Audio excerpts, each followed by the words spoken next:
notre nouveau numéro des femmes et des enfants d'abord. Avant toute chose, un grand merci à tous ceux qui ont réagi sur YouTube et les réseaux sociaux au lancement de la première des femmes et des enfants d'abord. Vos retours comptent beaucoup pour moi et j'essaye au maximum de répondre à vos messages. Alors n'hésitez pas cette fois encore à me donner votre avis en commentaire et cliquez sur le pouce en l'air pour me soutenir. Je vous rappelle également que je suis avec vous sur mon compte Instagram, Floriane TVL, il s'affiche juste ici. Et aujourd'hui, nous allons parler de la chute de la natalité en Europe, de l'importance de l'allaitement pour les mamans et leurs bébés. Et comme en ce moment nous passons beaucoup de temps à l'intérieur, nous verrons non pas une, mais deux activités pour vos enfants. Sans oublier bien sûr les chroniques lecture d'Anne-Laure Blanc et de Valérie Daubigny que vous pouvez également suivre sur leurs blogs respectifs, Madame la Chouette et 1, 2, 3 loisirs. Allez, c'est parti!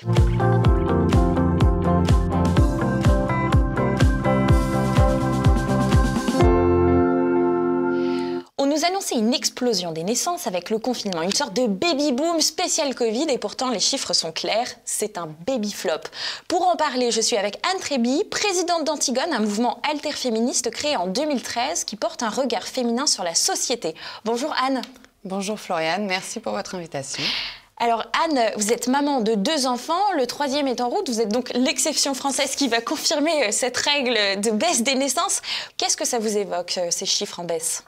Pour moi, il n'y a rien de très étonnant à ce chiffre-là, dans la mesure où on vit à une époque où l'enfant répond à un projet. Quand on conçoit, quand on se projette dans une naissance, on est censé être dans une perspective strictement rationnelle à l'heure actuelle. Donc c'est pas très étonnant, étant donné le contexte extrêmement anxiogène dans lequel on est aujourd'hui. Soit on prend les circonstances actuelles d'un point de vue beaucoup plus dramatique. Voilà, on s'imagine soit qu'il y a la peste noire qui va nous arriver dans la figure, soit que c'est l'apocalypse qui commence. Dans les deux cas, ça donne pas très envie de faire un enfant. Et si on est dans une perspective qui est un petit peu plus rassurante ou rassuriste, comme disent certains médias, le vaccin va venir nous sauver, auquel cas autant attendre, ou alors c'est une mauvaise phase à passer et les prochaines élections vont nous sauver, auquel cas autant attendre aussi. Donc dans tous les cas, il n'y a absolument aucune raison rationnelle d'aller concevoir un enfant maintenant. Et je pense que chez ceux qui malgré tout accueillent de nouveaux enfants, ça demande soit un véritable laisser-aller, on va dire au destin, à la providence, peu importe, soit des sérieuses convictions religieuses et politiques pour justement ne pas céder à ce catastrophisme ambiant, cette angoisse. Il y a une étude qui corrobore ce que vous dites. Démographique Recherche a dit qu'un Français sur 2 qui prévoyait d'avoir un enfant en 2021 avait repoussé cette idée à plus tard, on ne sait pas quand. C'est une tendance qui se poursuit, donc cette baisse de naissance sur le plan politique. Et en plus, il faut quand même prendre en compte le vieillissement de la population française. Il y a plusieurs facteurs. Je complète juste ce que je disais avant. C'est vrai qu'il y a aussi un facteur beaucoup plus terre-à-terre, plus économique, qui est que avec les fermetures massives d'à peu près toute activité humaine, quelle qu'elle soit, on a quand même une difficulté à assumer aussi une nouvelle naissance quand monsieur est au chômage, que maman a dû quitter son poste pour s'occuper des enfants en confinement, etc. etc. Malgré les aides d'État, ça paraît difficile d'assumer de nouveaux enfants.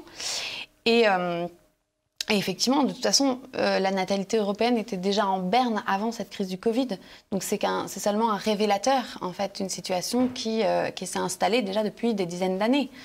Oui, il y a un problème de santé aussi, on le voit, je lisais des études qui se demandaient si dans 50 ans, finalement, les hommes pourraient continuer à avoir des enfants naturellement. C'est un vrai problème, ça, cette baisse de fertilité. Alors on a effectivement sur le premier plan un énorme problème du point de vue physiologique qu'on oublie très souvent en fait pour mettre ça sur des facteurs culturels dont on parlera peut-être après. Le problème de fertilité actuel de beaucoup de couples est pas seulement une question d'âge mais aussi une question de nos modes de vie qui sont quand même très toxiques. On a beaucoup parlé dernièrement des perturbateurs endocriniens mais ce n'est pas le seul toxique qu'il y a dans notre environnement. Il y a des cancérigènes, il y a des mutagènes, il y a plein de choses, il y a plein de toxiques, à la fois dans notre alimentation et à la fois dans nos produits d'hygiène, dans nos produits d'entretien, dans nos meubles, dans à peu près tout ce qui nous entoure. En fait, il y a un cumul de toxiques qui nuit directement à notre fertilité parce que la première partie du corps qui est attaquée par ça, c'est notre système endocrinien. Et par ailleurs, il faut se rappeler que notamment pour les femmes, tout le matériel reproductif qu'a une femme, en fait, elle l'hérite de sa grand-mère, puisqu'une petite fille dans le ventre de sa maman a déjà sa réserve d'ovules qui se fait. Donc on hérite aussi justement de cette grande explosion, notamment agricole, après 1945, où il y a eu une explosion de toxiques dans à peu près tout notre quotidien. Et face à ce problème-là, on a aussi une difficulté qui est la réponse médicale. Alors, on a quand même une ambiance qui est de voir le corps, d'avoir un rapport purement mécaniste en fait, et fonctionnel au corps, qui pousse plutôt à interférer dans son fonctionnement qu'à essayer d'en restaurer l'harmonie. Donc évidemment, les réponses qui sont apportées à cette question de l'infertilité sont à mon sens pas totalement satisfaisante dans la mesure où vous ne pouvez pas avoir d'enfant. La seule réponse qui est proposée à l'heure actuelle, c'est la PMA. On vous fabrique un enfant. Sauf que le problème, c'est que derrière, ça ne restaure pas la fertilité du couple, qui du coup devra encore avoir recours à la PMA avec toute la difficulté, toute la douleur que ça implique. Ce sont des parcours qui sont quand même extrêmement difficiles à vivre. Et il y a d'autres alternatives qui pourraient être développées, qui pourraient être poursuivies, qui ne le sont pas. Ça, c'est aussi un troisième problème du point de vue physiologique, c'est que cette médecine répond aussi, malgré la présence de plein de bons médecins dévoués à leur cause, à des logiques, de plus en plus à des logiques de marché. La PMA est une réponse beaucoup plus rentable à l'infertilité que des systèmes justement de restauration hormonale ou des systèmes qu'on propose plus dans des médecines alternatives de restauration d'un système hormonal équilibré. Et alors, ce chiffre des naissances en berne dans toute l'Europe, mais notamment en France, pourtant, ce qu'il ne faut pas oublier, c'est qu'il est beaucoup boosté aujourd'hui par l'immigration qui est jeune. Ce sont des couples qui continuent à faire des enfants. Qu'est-ce qu'on peut voir par rapport à ce modèle ? Justement, parmi les autres facteurs qui expliquent énormément cette baisse de la fertilité qui donc s'est fait sur des dizaines d'années, c'est tous les facteurs culturels. Il y a quand même un délitement et une instabilité du couple et de la cellule familiale assez évidente. Or, pour faire un enfant, il faut quand même être deux. Et certes, ça peut marcher sur la rencontre d'un soir, mais en général, c'est pas vraiment le projet. Puis la contraception vient a priori garantir que non. Par ailleurs, il y a donc cette question de la contraception, justement, de l'avortement, qui ont fait de l'enfant non plus une étape de la vie qui arrive, en fait, mais un choix qui est censé obéir donc à des considérations strictement rationnelles. Donc même quand on est en couple, on a trouvé quelqu'un, on est en couple stable, on va attendre le bon moment, notamment d'un point de vue matériel. Or, le bon moment, il faut quand même être clair, ça arrive rarement. La vie s'enchaîne. Et avec ces péripéties qui font que le bon moment retarde l'arrivée des premières naissances.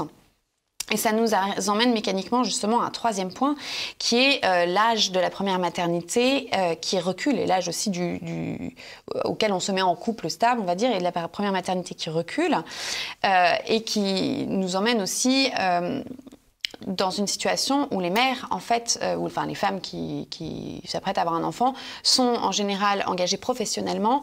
Or, notre vie professionnelle est organisée sur un temps très linéaire qui ne prend pas en compte justement cette pause, finalement, cette parenthèse que peut représenter la maternité dans la vie d'une femme. Et on a aussi une ambiance de déconsidération dans les esprits de tout ce qui est rattaché à la maternité. On est quand même le pays de Simone de Beauvoir qui explique que la maternité est un asservissement à l'espèce. Et on a une déconsidération conjointe à ça de toutes les tâches domestiques et globalement de tout travail qui obéit à une logique non pas de contrat mais de don de soi en fait et qui n'est pas forcément rentable. Donc forcément, on n'est plus dans une ambiance qui favorise les naissances. Et de surcroît, il y a évidemment un facteur politique avec des politiques gouvernementales qui sont clairement de plus en plus défavorables à la famille. Or, pour répondre à votre question, que je ne l'oublie pas, les personnes qui sont issues de l'immigration, elles n'ont pas cette logique de pensée en tête. Elles restent ancrées dans des cultures religieuses et nationales qui valorisent énormément le statut de père, de mère en tant que tel, qui valorisent une réelle fécondité, qui est vue comme une bénédiction matérielle et spirituelle. Donc ce sont des populations, des communautés qui sont majoritairement pro-mariage, anti-divorce, anti-contraception, et puis dans lesquelles les femmes n'ont pas cette problématique professionnelle puisque la plupart ne travaillent pas. Et en plus, comme elles sont majoritaires à ne pas travailler, il y a des systèmes d'entraide. Elles vivent en communauté, elles peuvent beaucoup plus facilement, en fait, qu'une femme qui a sa carrière à gérer, qui est isolée géographiquement, assumer un grand nombre d'enfants. Il n'y a pas besoin de crèche quand on a autour de soi plusieurs générations de femmes prêtes à vous aider. Et puis d'ailleurs, pour revenir à cet argument physiologique, quand on est face à des immigrés de première ou de deuxième génération, ces populations-là n'ont pas forcément les mêmes problèmes physiologiques que nous pouvons avoir, dans la mesure où ce sont des gens qui ont vécu dans un contexte beaucoup moins toxique en réalité. Et comme je l'ai dit plus tôt, la santé reproductive d'une femme dépend de la santé et du contexte sanitaire dans lequel a vécu sa grand-mère pendant la grossesse. Donc ça, c'est aussi important de le rappeler. C'est que du point de vue strictement physiologique, je pense, il faudrait des études pour le prouver, mais que leur santé reproductive est bien meilleure aussi. Eh bien, en effet, en France, on en est là, tout comme nos voisins de l'Italie et de l'Espagne, ou également comme la Hongrie d'avant Viktor Orban, ou bien la Pologne. Et justement, pour en discuter, eh bien, je vous propose de retrouver Ferenc Almasi juste après la virgule. Il est du Visegrad Post et il va nous expliciter tout ça, comment ça se passe dans les pays de l'Est.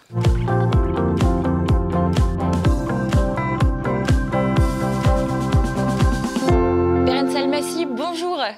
Bonjour. Alors vous êtes le rédacteur en chef du Visegrad Post, c'est un site d'information qui est disponible en français, en anglais et en allemand. Et votre site a pour objectif d'informer le public sur l'Europe centrale. Alors justement, ça tombe bien parce que dans l'émission Les femmes et les enfants d'abord, on aimerait parler avec vous de la natalité en Hongrie depuis les nouvelles mesures pro-famille de Viktor Orban, mais aussi de la natalité plus généralement en Europe de l'Est. Alors est-ce que vous pouvez faire le point avec nous sur les mesures qu'a prises Viktor Orban? Oui, alors ce qui était donc déjà pour récapituler, Orban est donc revenu au pouvoir en 2010, donc il est au pouvoir en continu depuis 2010, ce qui lui a permis de mettre en place un certain nombre de mesures sur donc un certain temps, parce qu'il n'y a pas beaucoup de gouvernements en Europe qui durent aussi longtemps. Et donc ça permet aussi de voir les fruits, de juger ces politiques sur plusieurs années. Alors évidemment, on va tout de suite clarifier les choses. Avec la crise du Covid, il y a quand même des bouleversements. Il y a certaines dynamiques qui ont pu être cassées. On va avoir les chiffres. Il y a toujours des décalages d'une année ou deux pour avoir les chiffres. Mais en tout cas, on va pouvoir déjà parler de la période 2010-2020.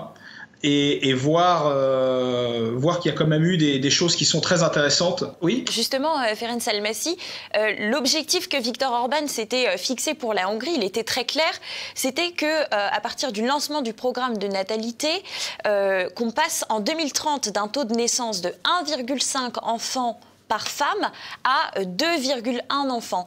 Est-ce que Viktor Orban est en passe de transformer cet essai en Hongrie ?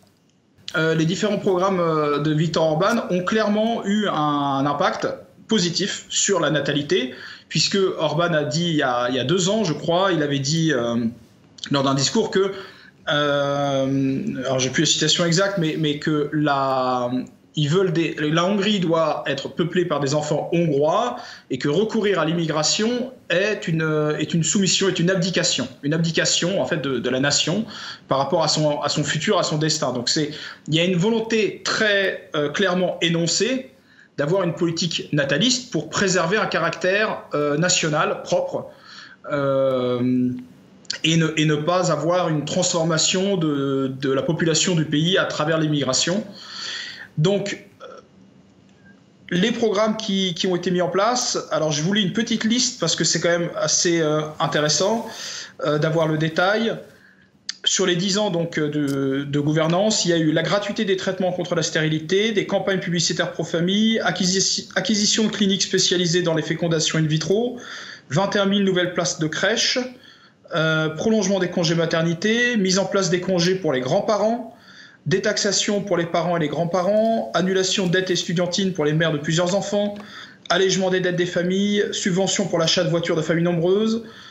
Et puis surtout, donc, il y a 2 programmes phares qui sont un programme d'aide d'accès à l'immobilier et un programme qui est un prêt à la consommation avec garantie de l'État qui, au 3e enfant, n'est plus à rembourser. C'est-à-dire qu'on s'engage donc pour ce crédit, et si on atteint 3 enfants ou plus, on n'a plus à rembourser le crédit. Donc ça, c'est quand même...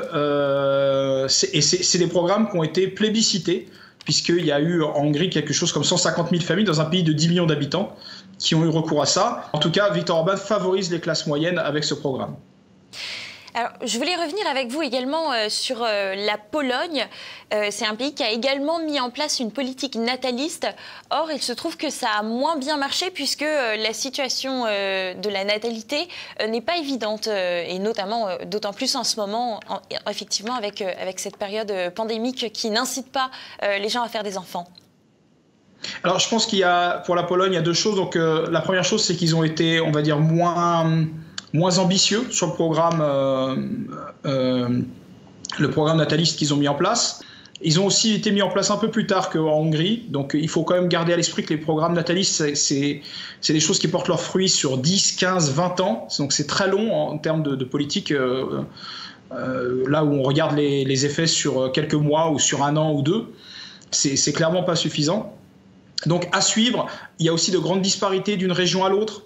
Donc c'est pas évident. Évidemment, quand on regarde à l'échelle nationale, les résultats sont assez mitigés, mais il y a des régions qui vont être plus conservatives, vont avoir globalement de meilleurs résultats, puisque les familles pieuses notamment sont celles qui vont faire plus d'enfants. Eh bien, écoutez, merci beaucoup Ferenc pour ces éclairages Centre-Europe. On retiendra que la famille traditionnelle est sans doute la clé d'une natalité dynamique. Anne Tréby, je vous laisse peut-être le mot de la fin. On revient sur vous. Finalement, quand on veut, on peut. C'est peut-être ça ce qu'il faut retenir. Clairement, ce qui est intéressant avec l'exemple hongrois, c'est qu'on n'est pas seulement sur une question de natalité, en fait. Il y a une nette favorisation du mariage et puis, plus globalement, des solidarités intrafamiliales. On n'est pas, c'est pas juste une prime au 3e enfant, c'est vraiment une aide réelle aux familles nombreuses et puis aux familles tout court. Et c'est pas juste important d'avoir des enfants, c'est important d'avoir des enfants qui soient élevés dans un cadre stable, où ils puissent être élevés et grandir le plus sereinement possible. Merci beaucoup Anne. On reste avec vous. On va maintenant passer à une rubrique qui vous avait bien plu. Il s'agit de la rubrique consommation.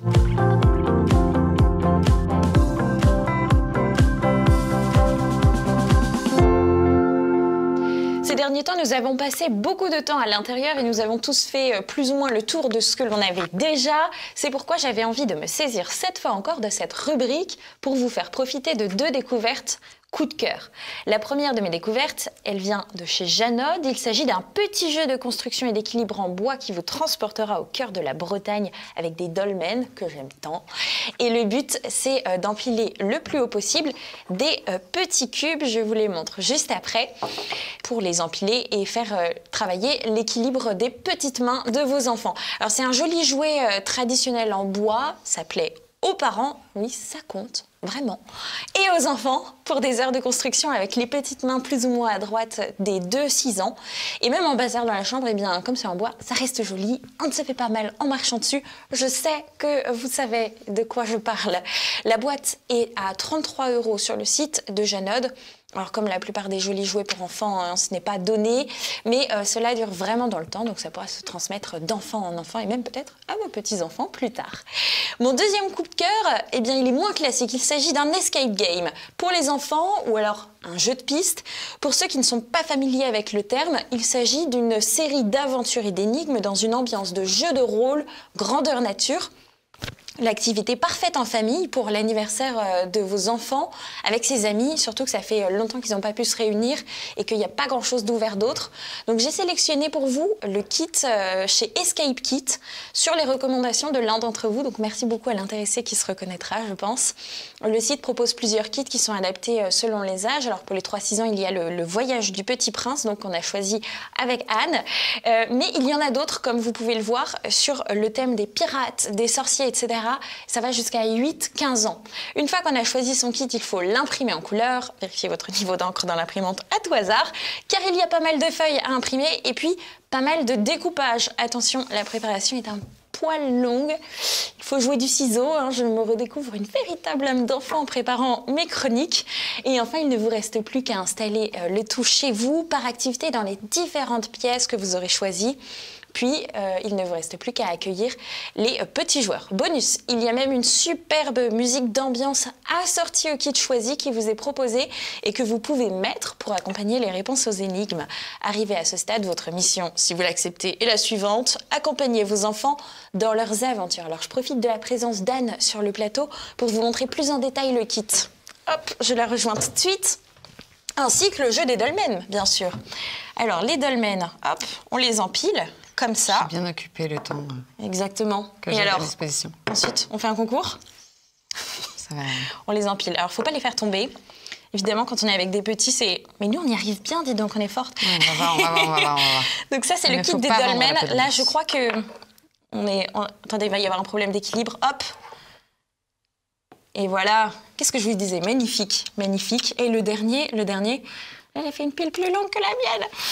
Alors sinon, pour le petit kit avec le voyage du Petit Prince, donc on a par exemple les petites formes comme ça à montrer, faire deviner aux enfants qu'est-ce que ça leur inspire, etc. Il y a aussi toute une activité de posture de yoga. Il faut qu'ils tiennent la posture de yoga un certain temps pour réussir l'activité et gagner une magnifique affiche du Petit Prince. Et enfin, une fois que l'activité est finie, eh bien, tout le monde reçoit son diplôme, le diplôme du Petit Prince, le diplôme du courage. Ça, souvent, les enfants sont très fiers d'avoir ce genre de diplôme.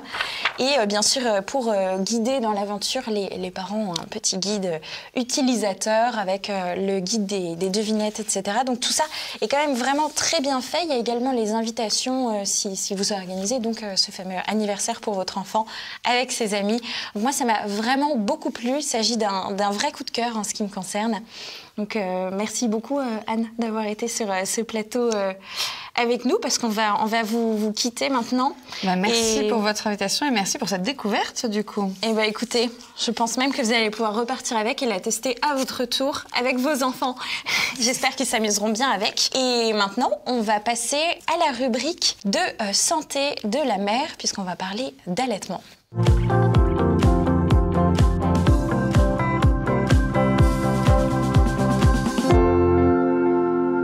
Et si on se disait que le confinement avait eu quelques aspects positifs pour les mamans? Eh bien, moi, je vais vous dire que les femmes, a priori, ont pu allaiter plus longtemps et dans de meilleures conditions grâce au télétravail. On va voir tout ça avec Madeleine. Elle est accompagnante périnatale spécialisée dans l'allaitement, justement. Bonjour Madeleine. Bonjour Floriane. Alors, vous êtes accompagnante des femmes enceintes et qui sont en suite de couche, donc qui ont accouché, c'est-à-dire tout ce qui se passe donc après l'accouchement. Est-ce qu'en 2 mots, vous pouvez nous expliquer en quoi consiste votre travail? Est-ce qu'il différencie d'un suivi classique en sage-femme? Alors, les accompagnantes périnatales, en fait, sont des acteurs sociaux de la périnatalité. C'est-à-dire qu'on accompagne vraiment les parents et futurs parents de leur désir d'enfant jusqu'au retour à la maison et même après s'ils le veulent, dans tout ce qui va être les aspects de la périnatalité. Donc, c'est à la fois la partie de la grossesse, les aspects purement techniques et les aspects plus pratiques de l'organisation de la vie de la famille, par exemple, de la sexualité ou des sujets un peu plus triviaux comme comment je vais pouvoir organiser mon nouveau rythme avec le travail, etc. Ou des sujets plus compliqués, ça peut être le deuil périnatal ou ce genre de choses. Sachant que nous, on est vraiment très différents des sages-femmes. On travaille en complémentarité avec les sages-femmes ou avec les gynécologues, par exemple, parce que nous n'avons absolument pas la compétence médicale. Nous ne sommes pas du tout là pour faire de suivi médical. On est vraiment dans un accompagnement plutôt social, émotionnel. On est là pour écouter les parents et les futurs parents dans leurs besoins et dans leur histoire. Alors, pas de prescription médicale, du coup, on l'aura compris, mais un accompagnement. L'allaitement, aujourd'hui, en cette période, est largement recommandé par l'OMS. Il y a eu un vrai cafouillage, d'ailleurs, autour de tout ça. On a entendu tout et son contraire. Est-ce que vous pouvez nous en dire plus, justement, sur l'allaitement et le Covid ? Effectivement, l'OMS recommande un allaitement exclusif jusqu'à 6 mois, aux 6 mois révolus de l'enfant, et après un allaitement lié à la diversification jusqu'aux 2 ans. Donc vraiment, c'est un allaitement qui est recommandé par l'OMS. Et jusque-là, il y a beaucoup de mamans qui allaitaient et qui arrêtaient au moment de la reprise du travail. C'est-à-dire que vers 2 mois et demi, 3 mois, quand la maman doit retourner travailler puisque son congé maternité s'arrête, va retourner au travail et par simplicité ou par manque d'information, va passer son bébé au lait infantile.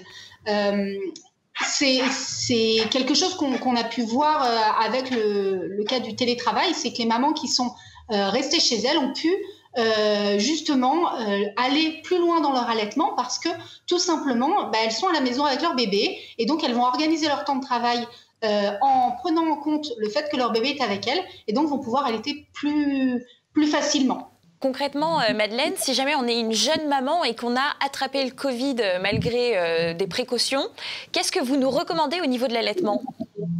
Alors l'allaitement a cet avantage qu'il fournit au bébé un lait qui est totalement adapté puisque le lait maternel est un produit vivant qui contient des anticorps et les dernières études on sait depuis toujours que le lait a des anticorps, mais les dernières études qui portent spécialement sur la Covid-19 montrent que le lait maternel d'une maman qui a été en contact avec le virus ou infectée elle-même est porteur d'anticorps. Donc le fait d'avoir la Covid ou n'importe quelle autre maladie en règle générale, ça peut être la grippe, la gastro ou autre, mais spécifiquement sur la Covid, ne vous empêche absolument pas d'allaiter. Au contraire, en allaitant, vous allez donner à vos enfants des anticorps qui vont lui permettre de lutter aussi contre la Covid. Alors évidemment, dans le respect de certains gestes qui sont d'hygiène évidente, se laver les mains avant, après la tétée, etc. Mais au-delà de ça, vraiment, n'hésitez pas, continuez à allaiter, ne sevrez pas votre bébé parce que vous êtes malade. Au contraire, c'est le meilleur vaccin que vous pouviez lui faire, c'est de l'allaiter et de lui fournir tous vos anticorps parce que c'est vraiment ce qu'il y a de très positif avec l'allaitement.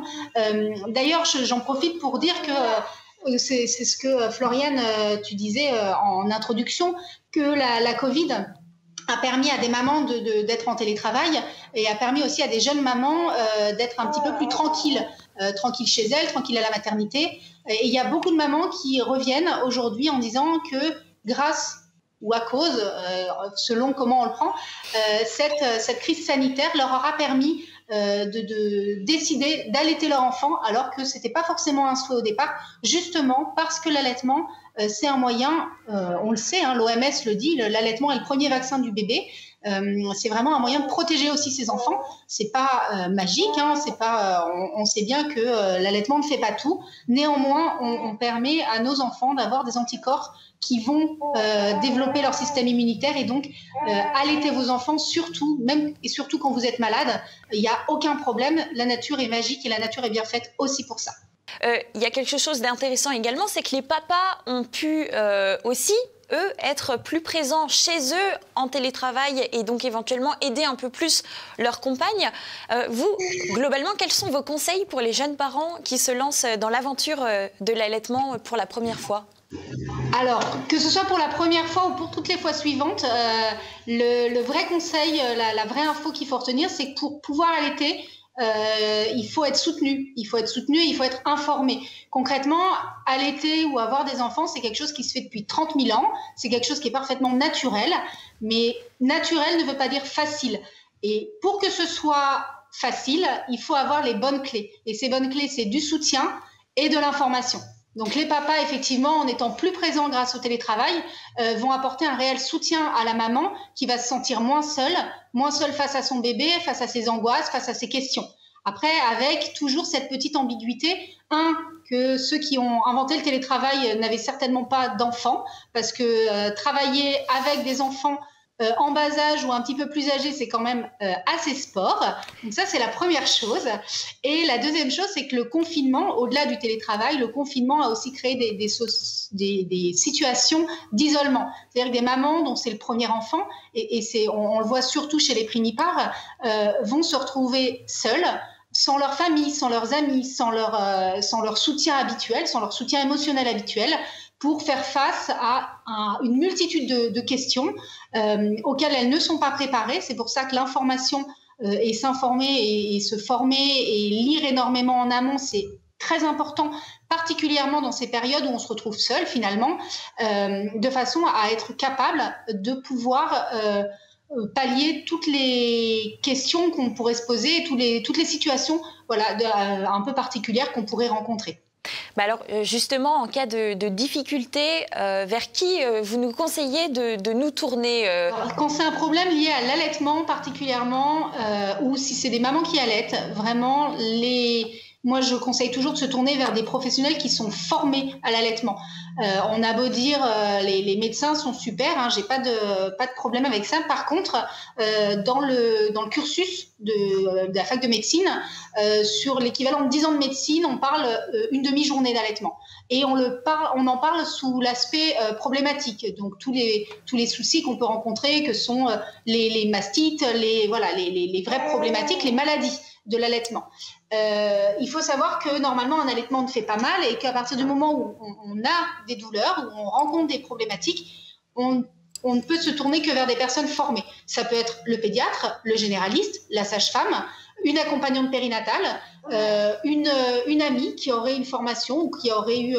Mais dans tous les cas, la seule recommandation que j'ai, c'est de vous tourner vers des personnes formées, des personnes qui connaissent l'allaitement, de façon à recevoir des conseils adaptés. Pourquoi ? Parce que, comme je le disais, la clé de la réussite de l'allaitement, c'est de connaître l'allaitement et c'est d'avoir l'information adéquate. Donc, il y a beaucoup de sages-femmes qui ne connaissent pas l'allaitement. Alors, elles sont évidemment beaucoup mieux formées en règle générale, puisqu'elles ont un cursus qui leur permet d'avoir une information complémentaire par rapport à des médecins généralistes ou à des pédiatres. Mais il y a les consultantes en lactation qui pourront vraiment vous aiguiller, ou alors, je dis des personnels avec un diplôme supplémentaire au niveau de l'allaitement. Donc, il y a pas mal d'applications. Par exemple, moi, il y en a une que j'aime bien qui s'appelle Vanilla Milk, qui est une application qui répertorie en France, donc on peut se géolocaliser, des professionnels qui sont formés, qui vont pouvoir nous accompagner, que ce soit avec notre bébé ou pour nous, maman allaitante, dans les meilleures conditions, avec les meilleures informations pour nous permettre de maintenir cet allaitement si on y tient. Eh bien, écoutez, merci beaucoup Madeleine pour toutes ces informations précieuses. On fait un petit coucou à votre petite dernière au passage. Il est temps que je vous laisse avec Anne-Laure Blanc et Valérie Daubigny pour la chronique lecture.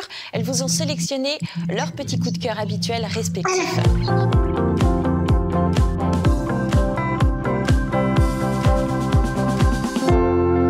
Lettre du pays de Narnia, C.S. Lewis, écrite aux enfants, paru chez Teki en mai 2020. Ce livre n'est pas un roman, il est un essai, il est surtout un recueil épistolaire.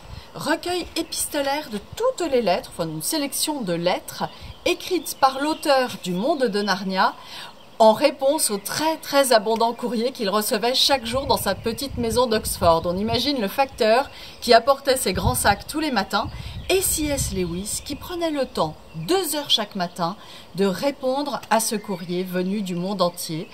De lecteurs du Monde de Narnia, d'admirateurs, de jeunes plumes qui ont confiance dans cet auteur et qui lui posent des questions parfois très profondes. Une préface très très intéressante qui nous permet de comprendre le contexte d'écriture du Monde de Narnia, l'enfance de C.S. Lewis elle-même, parce que cette enfance a été déterminante sur son œuvre. Il dit que lorsqu'il a écrit le Monde de Narnia, il a écrit ce qu'il aurait aimé lire lorsqu'il était enfant.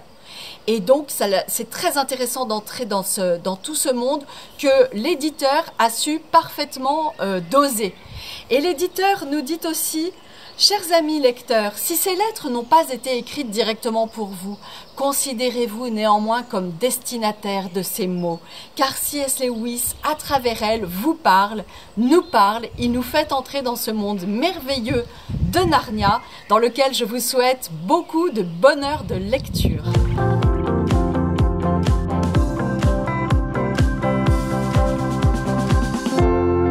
Alors, nous allons parler aujourd'hui d'un Petit album qui vient en son temps, puisque 1821-2021, c'est le bicentenaire de la mort de Bonaparte, Napoléon Bonaparte, l'empereur.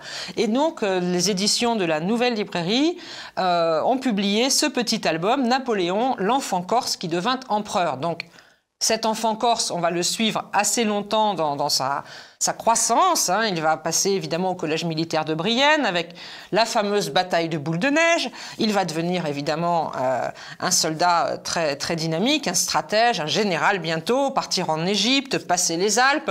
Et nous arrivons ensuite évidemment au couronnement, le soleil d'Austerlitz, le général hiver évidemment avec la retraite de Russie et puis Sainte-Hélène le 5 mai 1821. Donc vous voyez, on parcourt l'histoire de France un petit peu rapidement, mais c'est quand même pour les enfants de 6 à 12 ans, donc aux éditions de la Nouvelle Librairie, écrit par Clotilde Janin et illustré par Cyril Flotta, qui a fait des dessins très documentés, très fouillés, très précis et en même temps très dynamiques et poétiques. Donc c'est vraiment le petit album qu'il faut pour les enfants à l'occasion de ce bicentenaire de Napoléon, tout ce qu'ils n'apprendront peut-être, hélas, pas à l'école. Bonne lecture.